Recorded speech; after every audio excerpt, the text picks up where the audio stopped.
máquina, eso sí, ¿ah? No sería tan famoso si no por ustedes. Pero como no estoy alterada, por eso que todavía sigues viva, mi amor. Señores de Willard, dejen de mentir y de desinformar. El dicho dice, dime con quién eres, diré quién eres, un delincuente.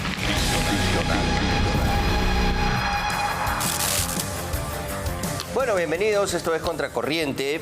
El presidente José Gerí ha hablado y ha dado conferencias de prensa y se ha presentado ante la Comisión de Fiscalización del Congreso como invitado, donde han habido preguntas de toda índole, los amiguitos para ayudarlo, los que estaban en contra metiendo sus propios temas de agenda, un desastre. Después pasó a Palacio de Gobierno, donde siguió dando explicaciones. Pero nosotros hemos querido ordenar todo lo que él ha dicho, dónde ha aparecido, en qué contexto se da y cómo muchas de las cosas que ha dicho simplemente son inverosímiles o son imposibles porque no cuadran con la realidad. Y además hemos recurrido al especialista Rosa María Cifuentes para que analice su lenguaje corporal. ¿Cómo es que nos cuenta las cosas cada vez que va adecuando su versión según a nuevos hechos o cuando lo desmienten?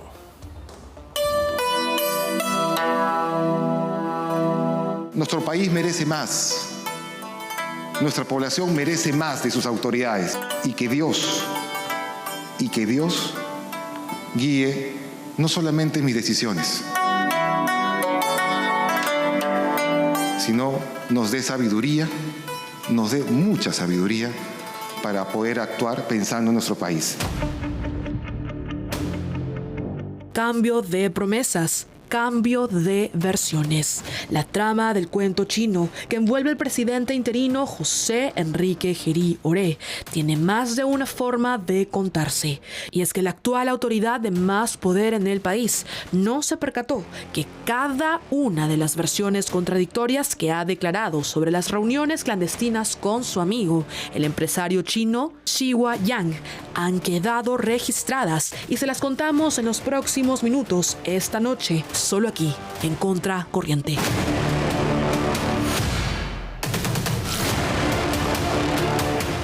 Hace una semana salió a la luz la fotografía del presidente José Gerí en calidad de comensal de chifa, encapuchado y sin ánimos de levantar sospecha, junto al empresario chino Xiwa Yang, más conocido como Johnny. Una reunión clandestina, supuestamente para celebrar el Día de la Amistad Chino-Peruana, fue la primera versión del mandatario, pero unos días después no dudó en cambiar de verdad.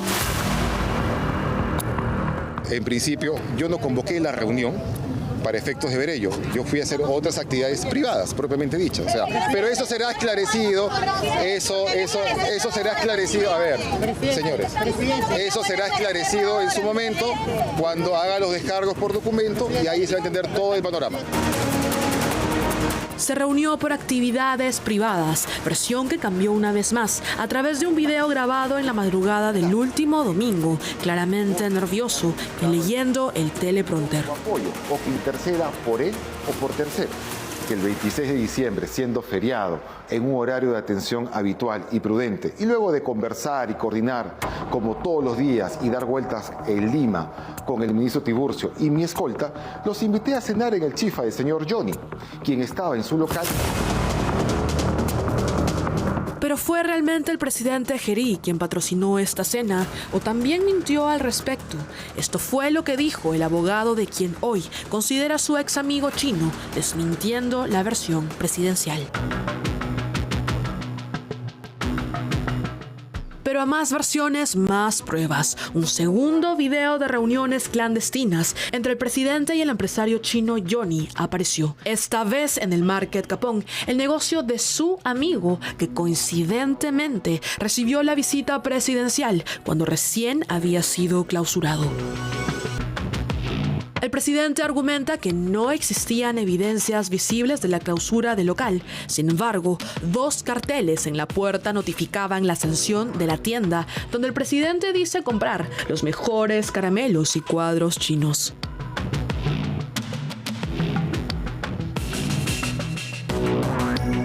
presidente es contradictorio.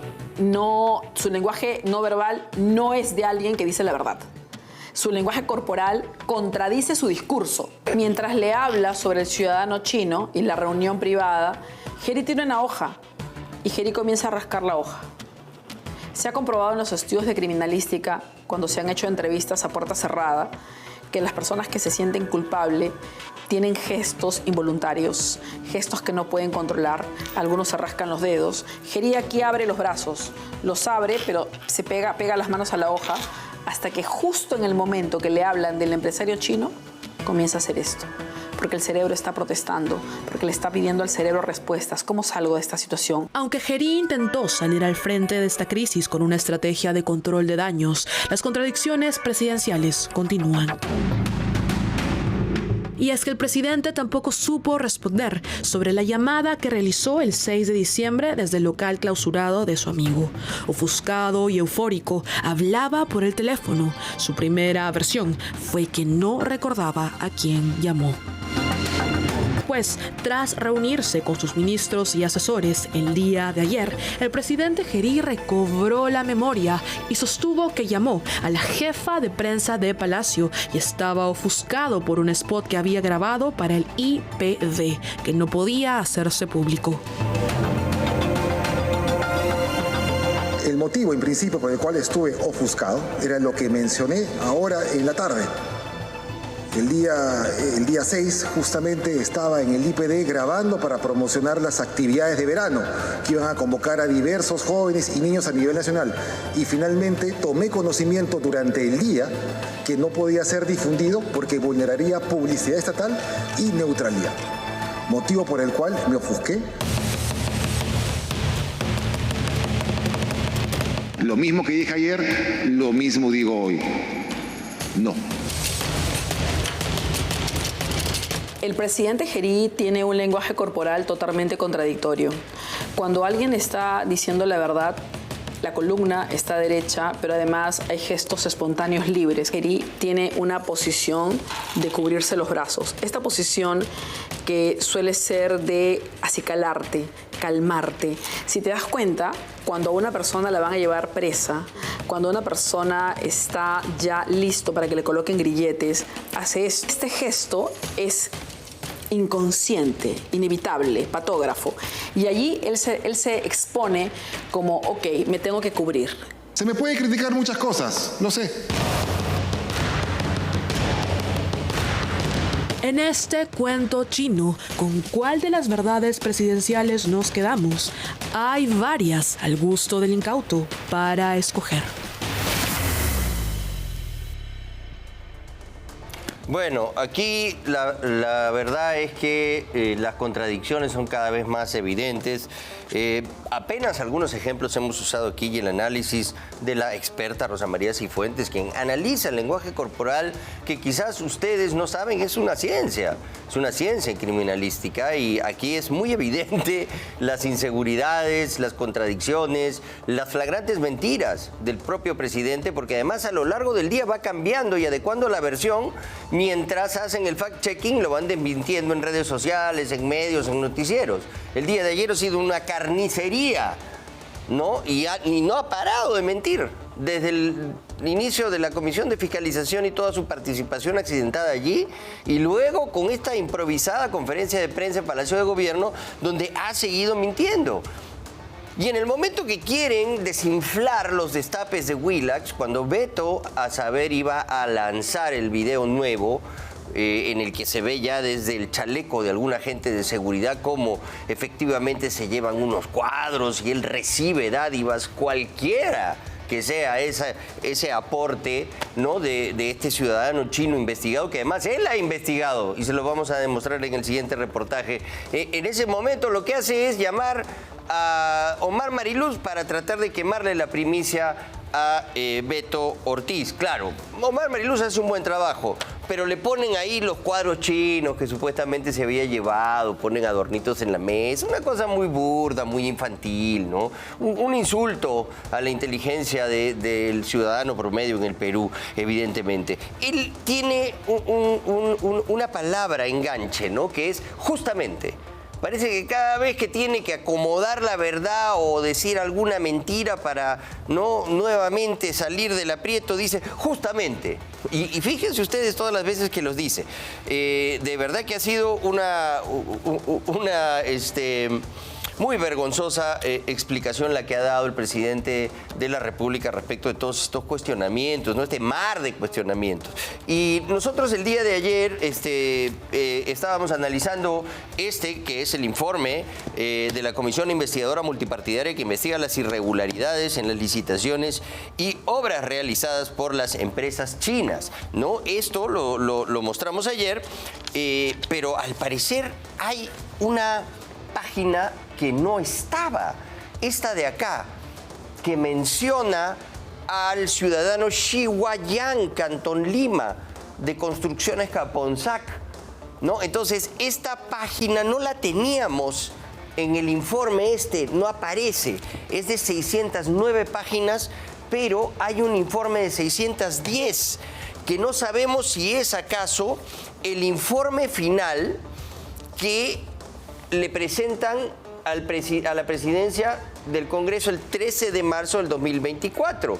Ahí está el informe final, es reservado, ¿no? Y lo presenta Héctor Valer, quien era el presidente de esta comisión. ¿Y quiénes votan a favor de ese informe? José Enrique Gerí Oré. Él había sido además el vicepresidente de la comisión investigadora. Aquí está cómo llega el informe lacrado. Ahí está, adentro de este sobre que dice reservado. Aquí tenemos la evidencia, sobre reservado,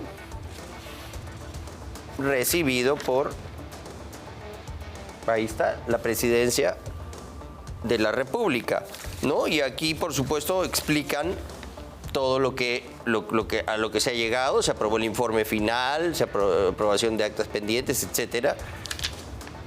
Y aquí está pidiendo, pues, al señor presidente de cuenta del único punto del día, aprobación de el informe final de la Comisión Investigadora Multipartidaria. Entonces, si este papel está en el informe final aprobado por Gerí, que incluye a Xi Huayang, y esto ha sido el 14 de marzo del 2024, ¿cómo es posible que ya siendo presidente de la República, ¿no?, José Gerí se vaya a almorzar y que le pida cuadros, dádivas, caramelos y que sea mejor amigo de una persona que él mismo ha investigado? ¿Y qué es lo que dice acá? Dice algo muy grave. Xi Huayang, de Cantón Lima Sac y Construcciones Caponsac, entre otras, no han operado de manera aislada, sino como un engranaje facilitador del modus operandi de las 3 empresas chinas investigadas. Esto lo conocía Gerí al menos al 13 de marzo del 2024. ¿Cómo es posible que después vaya a almorzar, a cenar y que esté pululando por los mercados de este señor a quien ha investigado? Y que él mismo sabe es uno de los engranajes principales de esta mafia de empresas chinas en el Perú. Todo esto y más en el siguiente reportaje de Stephanie Medina. Ministerios, gobiernos regionales y otras instituciones que son materia y objeto de la comisión en sí mismo. Esos documentos ya están en trámite. Esta noche en Contracorriente, la historia de José Gerí y Xi Huayang, la conexión que empezó en los pasillos del Congreso y hoy persigue al presidente de la República. Porque antes de Palacio hubo una comisión investigadora. Antes de los comunicados hubo un informe. Y antes de las explicaciones hubo imágenes. Gerí entrando a negocios de un empresario chino que aparece mencionado en el documento que él mismo participó en su elaboración. Somos una comisión investigadora, puedan ellos apersonarse o enviar la relación de todas las obras y los contratos con las empresas chinas. Esta no es una historia de coincidencias, es una historia de poder, acceso y preguntas que siguen sin respuesta. Aquí vemos a un José Gerí con el mismo anillo en forma de estrella, a cargo de una breve presidencia en la comisión encargada de investigar las irregularidades en las licitaciones y obras realizadas por las empresas chinas. El motivo, las responsabilidades de César Revilla, primer presidente de esa comisión, que abandonó el grupo alegando recarga laboral. Que investigará las irregularidades en las licitaciones y obras realizadas por las empresas chinas. De esta forma inicia esta historia, donde solo José Gerí tiene la respuesta. Este es el informe del Congreso de la República, que tenía una misión clara: investigar a las empresas chinas bajo sospecha. El primer documento tenía 609 páginas, 609, pero luego ocurrió algo que en una investigación parlamentaria no debería pasar por alto: una reunión secreta y un deslacrado del informe. Resultado: cambios. Y uno de esos cambios fue agregar un nombre: Xi Guangyan, como soporte operativo logístico de las empresas estatales chinas bajo investigación. Y por eso, lo que tenemos ahora en las manos ya no es el informe de 609 páginas, es el informe con 610 páginas. Una página más, pero con un nombre que pesa.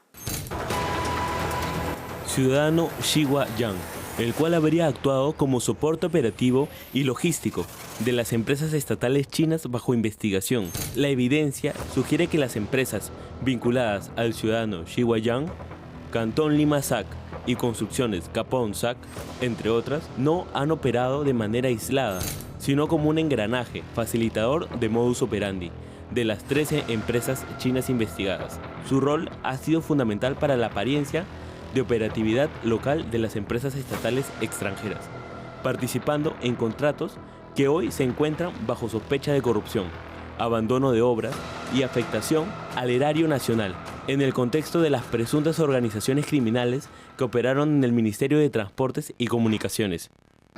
Que hicieron por ahí era si yo tenía conocimiento de sus actividades empresariales que son distintas a la de su restaurante Chifa, de su marketing. Lo mismo que dije ayer, lo mismo digo hoy. No. Son 10 empresas chinas las que contrataron todas las obras por el valor de 10.000 millones de soles solo en el sector Ministerio de Transportes y Comunicaciones. Entonces, ¿qué sucedió? ¿Por qué el presidente de la República, en ese momento congresista, se relacionó comiendo arroz chaufa, yendo a su restaurante o recibiendo cuadros de alguien que la comisión investigadora del Congreso, de la cual él era miembro, investigó? Yo voté en su momento, y eso quiero confirmarlo, porque tengo la duda todavía, pero sí voté como corresponde, siguiendo la línea del presidente a favor del informe. No tendría nada de raro e irregular que en su momento se haya podido ventilar en el espacio del Pleno. Si no se ha podido ventilar, era por temas de agenda. Esta misma respuesta la dio a esta reportera en la red social X. Y por eso le preguntamos directamente, ¿por qué no atendió el pedido del congresista Héctor Valer, quien solicitó que se ponga a debate en el Pleno el informe final? El mismo informe que incluye el nombre de Xi Guangyan, porque ese documento, hasta hoy, sigue encarpetado, bajo la figura de cuarto intermedio. Pero el presidente no nos respondió. Hay un documento clave que muestra que José Gerí participó en el 2024, año en el que conoció a Xi Guangyan en el deslacrado del informe de investigación de la comisión que investigaba a las empresas chinas. Fue aquí donde se agregó a Xi Guangyan. ¿Quién decidió hacerlo? Solo él lo sabe. Y cuando estuvimos en el debate, Fuerza Popular pidió un cuarto intermedio para poder enterarse de los más de 600 folios que tenía la conclusión. Posteriormente se solicitó que se priorizara levantar este cuarto intermedio, inclusive lo hice con oficios, pero lamentablemente no se pudo levantar, nunca lo pusieron nuevamente al debate en el Pleno. Lo que podemos asegurar en este reportaje es que Xi Guangyan entró al Congreso como invitado de José Gerí el 4 de octubre del 2024 en el evento denominado El impacto económico en las relaciones bilaterales comerciales entre Perú y la República Popular China. La relación entre Gerí y la comunidad china es amplio conocida. Él mismo, como presidente de la República, fue al Congreso para recibir al embajador de China, para luego verse a Gerí entrando a los negocios de Xi Guangyan como el Chifa y el Market. Un dato adicional es que Luis Cordero Jontay, congresista al igual que Gerí, y con el que han trabajado varias propuestas juntos, tuvo una asociación con Xi Guangyan que disolvió en el 2025. Cordero Jontay también participó de la inauguración de Market Capón. Xi Guangyan ha visitado a Gerí no solo en el Congreso, también en Palacio de Gobierno. Él solo es una de las 38 visitas de ciudadanos chinos en solo estos 3 meses de gobierno. Todo indica que pese a las respuestas públicas, el presidente elige dar las que quiere, pero no las que se necesitan para llegar a la verdad. Bueno, y el presidente José Gerí le respondió a nuestro reportero Stephanie Medina cuando colgó pues el informe que teníamos en las redes, y vamos a ver a pantalla completa este intercambio. Voté en comisión a favor... Muy rápido me lo pasaste. A ver, voté en comisión a favor siguiendo el criterio propuesto por el presidente, quien dirigió todas las acciones. Y Stephanie le dice, presidente, buenas tardes. La pregunta es porque no atendió el pedido de su colega Valer para poner el informe final a debate que incluía el nombre de Xi Guangyan, el de 610 páginas, no el de 609, ¿no? Y ahí, a ver, qué más, y le cuelga con esta página que hemos mostrado nosotros, que según nuestras fuentes sí la conocía Gerí. Y si ha votado a favor, ¿cómo luego va a comer chifa, a comprar caramelo y en general a reunirte con un empresario que aprobó acusar en una comisión? Y ahí sí se quedaron sonando los grillos, ¿no? Se le acabaron los megas al presi y no respondió. Pero otra cosa que ha sucedido hoy y es importante es decisiones por fin concretas que se han tomado en la Junta Nacional de Justicia respecto de malos fiscales supremos. Delia Espinosa llegó rabiosa como siempre, ¿no? Evidentemente todos los que están de su lado ideológicamente le hacían vivas en las redes sociales, pero ya parece que está todo dicho y va a quedar fuera. No se ha resuelto todavía el caso de la que aún no en la práctica es fiscal de la Nación, suspendida, Delia Espinosa. Quien sí ha sido destituido o no ratificado es el fiscal Pablo Sánchez, por todas las barbaridades que ha cometido y por la degradación a la que ha sometido a su institución.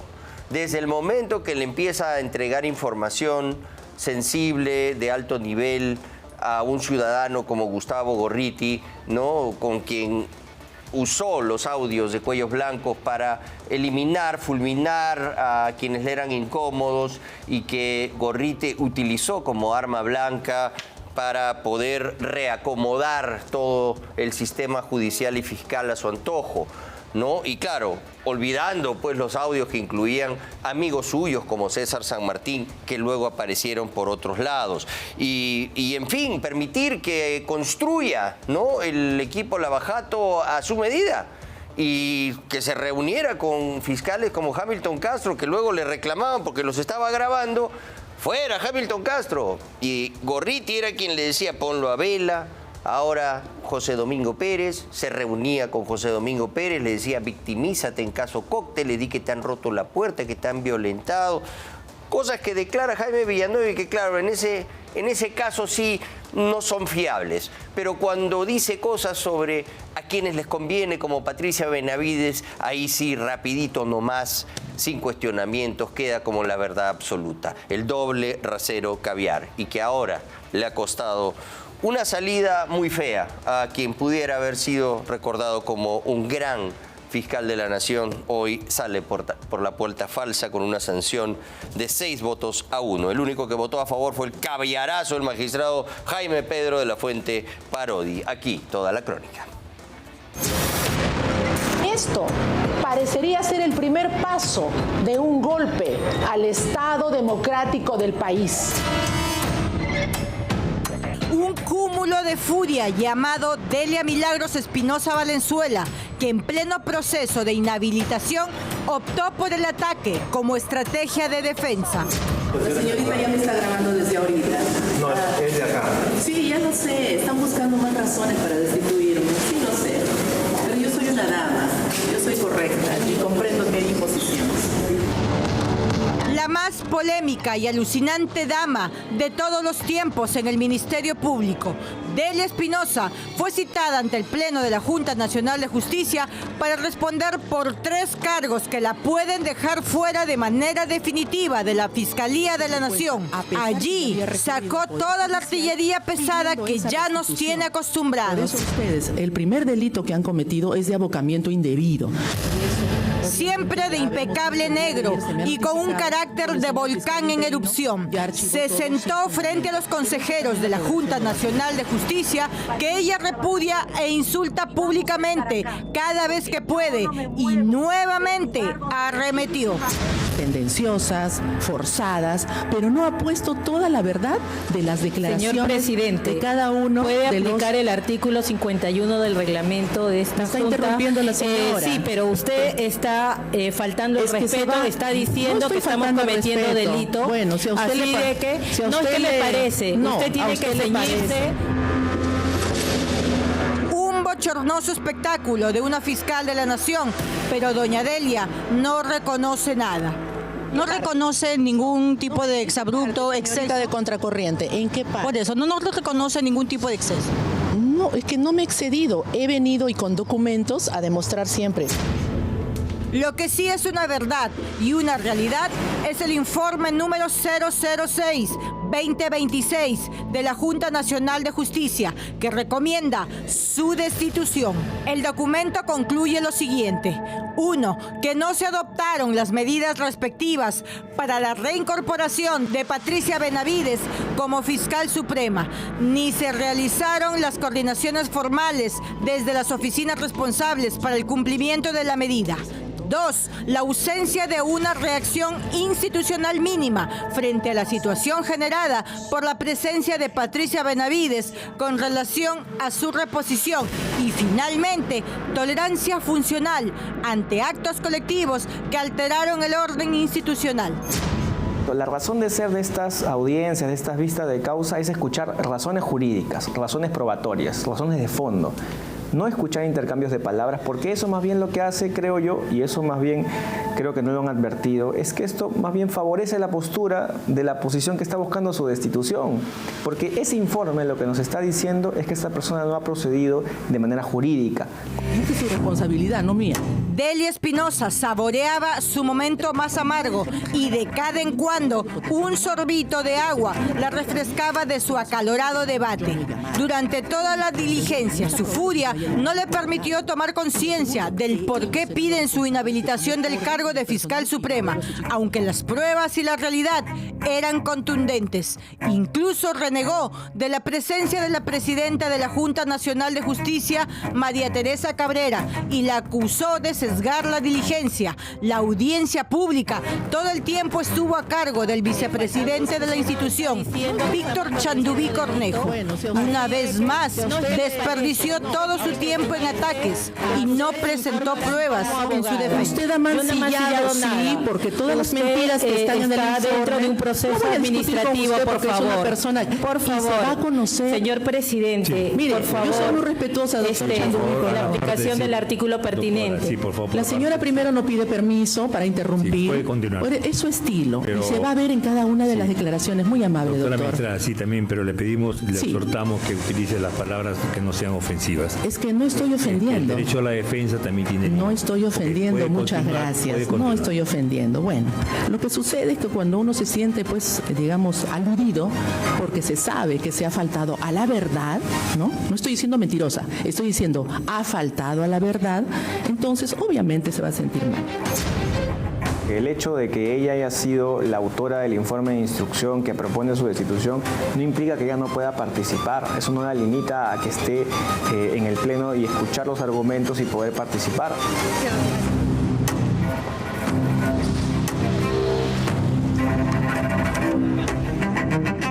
Pero la Junta Nacional de Justicia hoy también recibió a Pablo Sánchez Velarde, ex fiscal de la Nación, quien no fue ratificado por mayoría, con 6 de 7 votos en su contra. Un fiscal sancionado por cobrar 3 sueldos al mes, cuestionado por aprovecharse de su cargo para conseguirle trabajo a su hijo menor, sin contar con un título profesional, y un claro fiscal solícito, siempre dispuesto para los intereses inconfesables del Instituto de Defensa Legal. Cada vez tengo que ir yo a hablar con eso. Eso fue falso. Tanto es así que el caso fue archivado para mí. También fue archivado sobre mi hijo. En 2 instancias. A nivel ya... A nivel de la Fiscalía. De la Fiscalía. Sí. Y a nivel de acá de la Junta Nacional de Justicia, usted solicitó la prescripción. Sí, pues porque había pasado mucho tiempo, además porque ya he investigado por la Fiscalía también. De que él ha asumido como fiscal de la Nación, ha generado un grave perjuicio y un grave riesgo a la autonomía del Ministerio Público, porque han señalado ya varios testigos que él habría entregado todos los audios a Gustavo Gorriti. Es decir, que ha condicionado la autonomía de la Fiscalía a intereses particulares. Cada vez tengo que ir yo a hablar con eso. Durante toda la diligencia, el Parkinson avanzado que sufre desde hace años no le permitió mantener una defensa extensa. Un fiscal que pudo terminar su larga carrera de 44 años en el Ministerio Público de manera decorosa, pero se hizo rehén de activistas políticos y torció el sentido de la justicia. Hoy se decidió no ratificarlo en el cargo con votación histórica.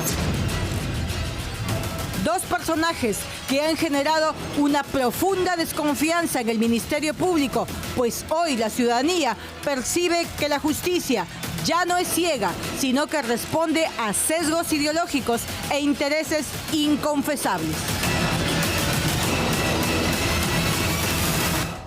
Bueno, esperemos que con paciencia y con serenidad la nueva Junta de Fiscales Supremos pueda oportunamente ir tomando decisiones. Ahora, todavía lo de Delia Espinosa está al voto, así que no se puede avanzar. A pesar de que tiene una inhabilitación de 10 años, formalmente la Junta Nacional de Justicia tiene que tomar una decisión y destituirla como fiscal suprema y por lo tanto como fiscal de la Nación. Lo de Pablo Sánchez obviamente lo ha apelado, pero 6-1 ya es goleada y parece que ya ahí nomás quedará, ¿no?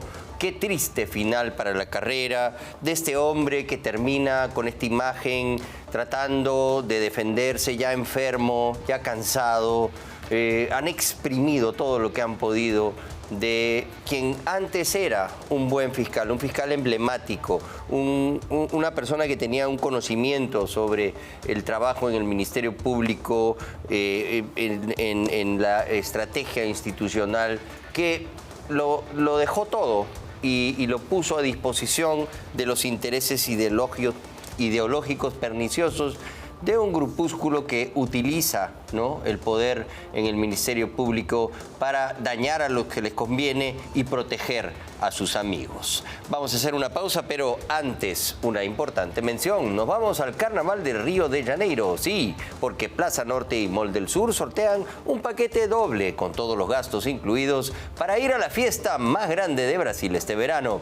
Participe por cada 50 soles de compra hasta el 22 de enero. Este verano será o más bonito do mundo, gracias a Plaza Norte y Mall del Sur. Vamos a la pausa y volvemos con más en Contracorriente.